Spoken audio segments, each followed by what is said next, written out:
After his father loses his life, a weak little lion is exiled from the kingdom, spending several years alone until he becomes strong enough to face the new king. Today we're going to recap the story of the movie, The Lion King, from 2019. As the sun rises, the animals of all Africa learn of the birth of the new prince. Wanting to honor King Mufasa, the animals go to the king's stone, where Rafiki marks little Simba's forehead and presents him as the future leader. After celebrating, the other animals bow down to the little prince, except for Scar, who instead of going to the ceremony, decides to stay in his den hunting a mouse. While the big cat is playing with his prey, Zazu, the royal messenger, appears and tells him that Mufasa is coming for a royal audience.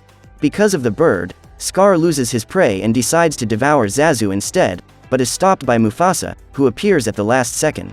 Upset, the king of the jungle says that he didn't see Scar at the ceremony and that he wishes his brother had been there. But the skinny lion is still upset about losing the succession to the throne to his nephew. Mufasa then asks if Scar wants to challenge him for the right to be king, and the younger brother refuses, saying that he has no chance of winning and that Mufasa will always reign. The current king replies that he is wrong and that one day Simba will take his place and become the new king of Scar. The next day, little Simba wakes up and calls Mufasa to patrol together. Instead, the big cat takes his son to the top of the highest rock and shows him the valley, saying that everything the sun touches is his kingdom. Impressed, Simba asks if his father governs it all, and Mufasa says that one day it will all be under his care. Simba asks if he will be the owner of that land, and Mufasa says no, replying that a true king only protects the territory. Looking at the valley, Simba sees a darker part and asks his father what it is, but Mufasa forbids him to go there. Just then, Zazu arrives to report that some hyenas have been seen hunting in the territory, taking Simba home while Mufasa goes to defend his land. When he arrives at the place, Simba starts walking towards the other cubs when a beetle passes in front of him.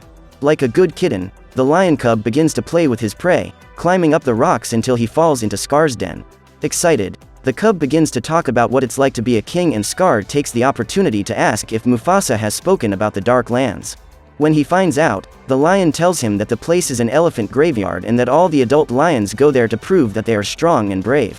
After listening to his uncle, Simba becomes extremely interested in exploring and goes to call Nala for a walk, but the lionesses are afraid of them getting lost and send Zazu with them. Halfway there, Simba tells him about the elephant cemetery, and Nala says they should get rid of Zazu first. Wanting to lose him, the two cubs start playing with the bird, running among the flamingos and zebras to block Zazu's view. After getting past the elephants and zebras, the two cubs hide in the tall grass and manage to lose the messenger bird, which gets stuck in the middle of the other birds. With the way clear, the pair of lions move on as they wrestle. Nala jumps on Simba and knocks him off a hillside, standing over the future king, who asks her to stop. When she looks ahead, the girl realizes that they have already reached the elephant graveyard and suggests that they go back, saying that they are far beyond the kingdom's lands. Excited by the discovery, Simba ignores what she says and continues on through the elephant bones until he reaches a cave. As he explores the place, Nala warns him that it's getting dark and asks him to leave, but is interrupted by a group of hyenas who surround them. Approaching from behind, Shenzi says he can't wait to devour the king's son and approaches thirstily. Just then, Zazu arrives and asks the animal to let the cubs go, saying that if they attack, they will start a war with Mufasa. Despite this, Shenzi doesn't care and tries to attack the lions, only to be stopped by Zazu, who smashes his claws into his face. Taking advantage of the distraction, the cubs enter an underground tunnel and try to escape from below, but they come out in the middle of the hyenas just the same. When the two are cornered, Mufasa appears and starts attacking the hyenas with total fury, making them all retreat. The Lion King then tells them never to come near his son again, and Shenzi says he will obey, allowing Mufasa to take the cubs back to the kingdom. When they are safe, the king asks Zazu to take Nala home and is left alone to talk to Simba, saying that he has put the future of the kingdom in danger. After a more serious conversation, Mufasa plays with his son to ease the tension. When the two get tired, Mufasa stops to look at the stars with his son and says that the great kings of the past stay there, guiding and protecting the current ones. In the middle of the night, Scar goes to the elephant cemetery to talk to the hyenas. Thinking it's Mufasa seeking revenge, the other predators prepare for battle.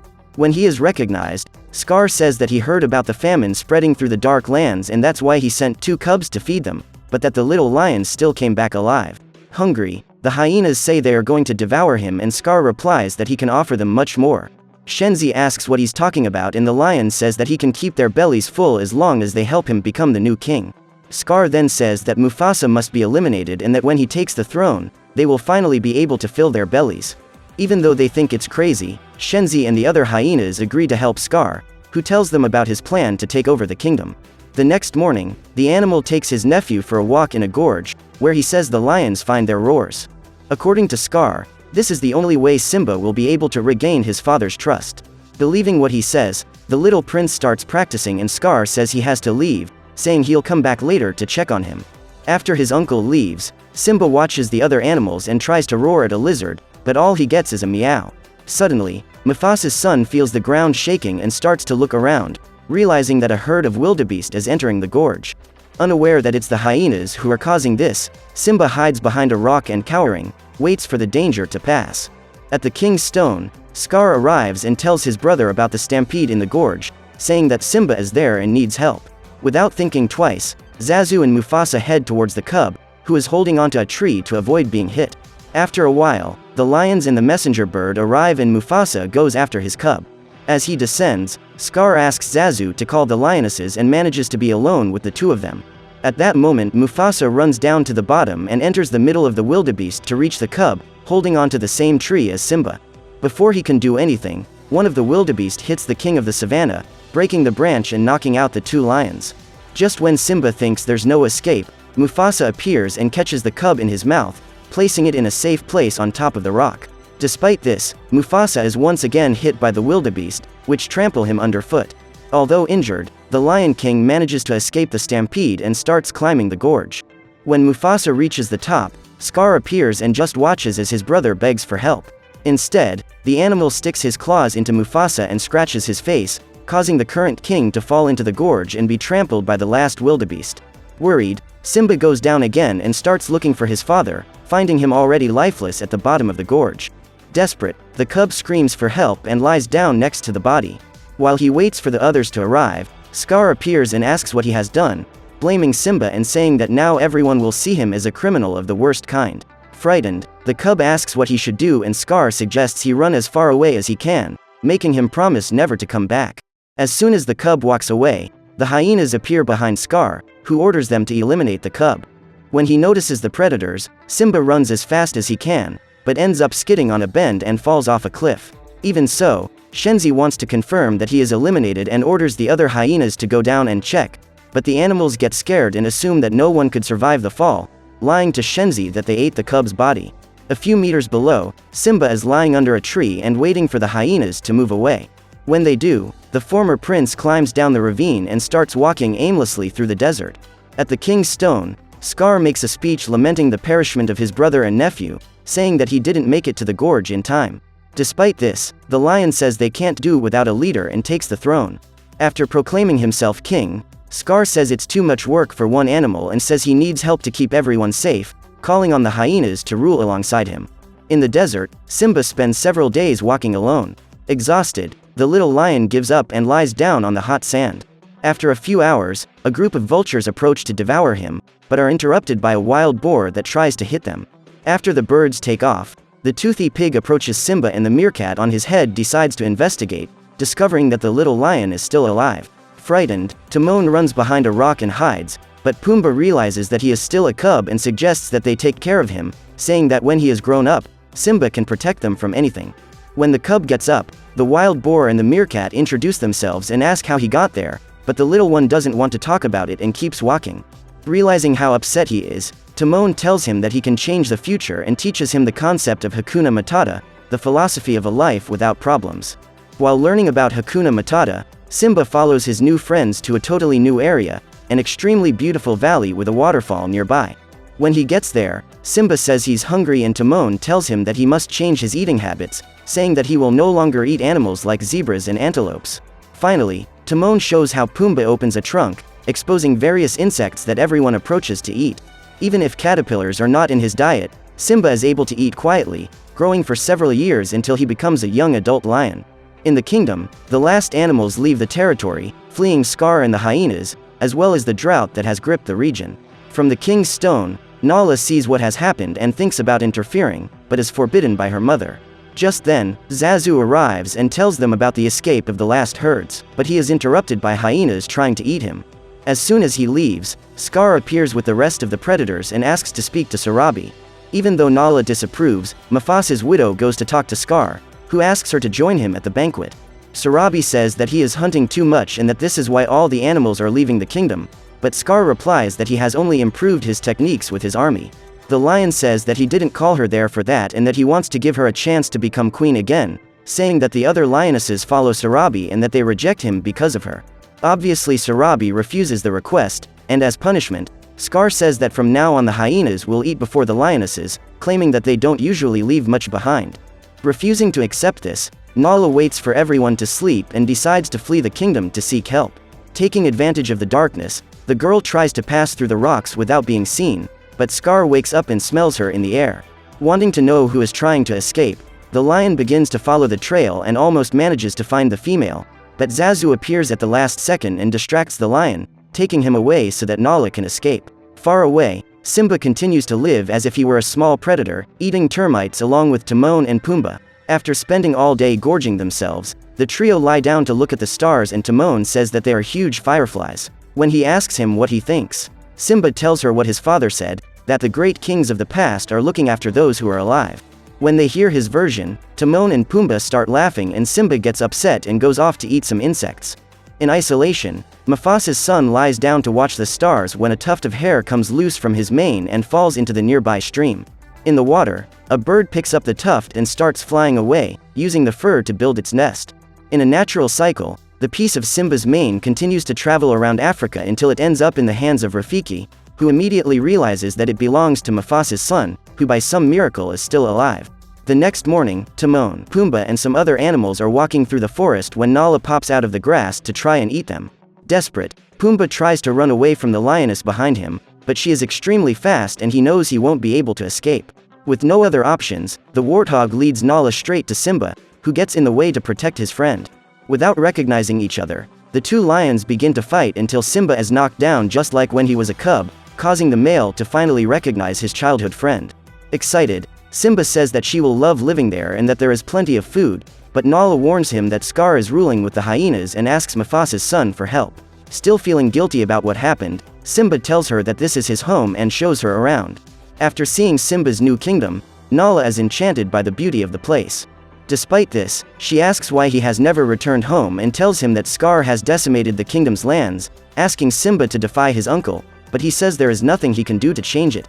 Nala then says that Simba has become selfish and that it was a big mistake to come after him, and she leaves immediately afterwards. Wanting to be alone, the great lion goes for a walk while thinking about his meeting with Nala. On the way, Simba meets Rafiki, but he doesn't remember him and acts as if he were just another animal. Wanting to be left alone, Simba asks the primate to leave him alone and he replies that he needs to help him find himself. Thinking that the monkey is mad, the lion continues on his way until Rafiki tells him that he held Mufasa's son on his lap. Simba then asks if the mandrill knew his father and he replies that he still does, because Mufasa is alive. Rafiki says he will take Simba to him, asking the lion to follow him. Quite hopeful, the former prince chases the shaman monkey until they reach the edge of a river. On the spot, Rafiki says that Mufasa is waiting and asks the lion to go to the shore. When Simba approaches the water, Rafiki asks him if he can see and says that Mufasa lives inside him. At that moment, a great storm forms in the sky and Mufasa communicates through it, saying that he must take his place in the cycle of life and become king. Finally, Mufasa says that he has always been by his side and that Simba must remember who he is. Moved by his father's words, the prince decides to return to his kingdom and starts chasing after Nala. After several hours of running in the desert, he finds the female and tells her that they must go home soon, running with her until they reach the gorge. There, Simba sees what the kingdom has become and remembers his father's words that he must protect everything the sun touches. Just then, Zazu appears and is delighted to see the prince again. Timon and Pumbaa also appear and say that they will fight alongside Simba, promising to support their friend in whatever he needs. Together, they observe the hyenas' movements and Simba tells them that they can use live bait. As there are no other options, Timon needs to play this role and lure the hyenas away. Watching everything from the tree, Rafiki picks up his old staff and prepares for battle. In the King's Stone, Scar talks to Sarabi and once again tries to convince her to become queen, but the female says that he is nothing compared to Mufasa. Annoyed, the new king goes after Sarabi and starts attacking her, but Simba appears just in time, ordering Scar to get away from his mother. While Sarabi and the other lionesses are happy to see Simba again, Scar is visibly upset and blames the hyenas for everything.